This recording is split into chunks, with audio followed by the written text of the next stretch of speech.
ఓటుకు నోటు కేసులో దొరికిన వ్యక్తి టీపీసీసీ అధ్యక్షుడు అయ్యాడని, ఇవాళ సీటుకు రేటు రేవంత్ రెడ్డి తీరు అని మంత్రి బీఆర్ఎస్ వర్కింగ్ ప్రెసిడెంట్ కేటీఆర్ విమర్శించారు. కాంగ్రెస్ పార్టీకి చెందిన పలువురు నేతలు బీఆర్ఎస్లో చేరారు. ఈ సందర్భంగా కేటీఆర్ విమర్శలు గుప్పించారు. పొరపాటున రేవంత్ ముఖ్యమంత్రి అయితే రాష్ట్రాన్ని అమ్మటం ఖాయమన్నారు. రాష్ట్రంలో కాంగ్రెస్ పరిస్థితి రేవంత్ రెడ్డి వచ్చాక ఎలా ఉందో చూడవచ్చన్నారు.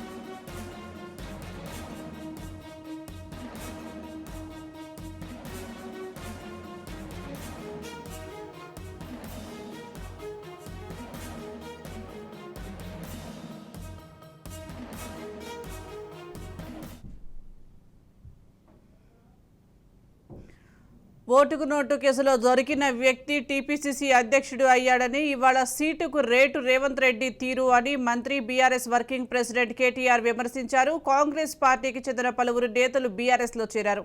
ఈ సందర్భంగా కేటీఆర్ విమర్శలు గుప్పించారు. పొరపాటున రేవంత్ రెడ్డి ముఖ్యమంత్రి అయితే రాష్ట్రాన్ని అమ్మటం ఖాయమన్నారు. రాష్ట్రంలో కాంగ్రెస్ పరిస్థితి రేవంత్ రెడ్డి వచ్చాక ఎలా ఉందో చూడవచ్చన్నారు.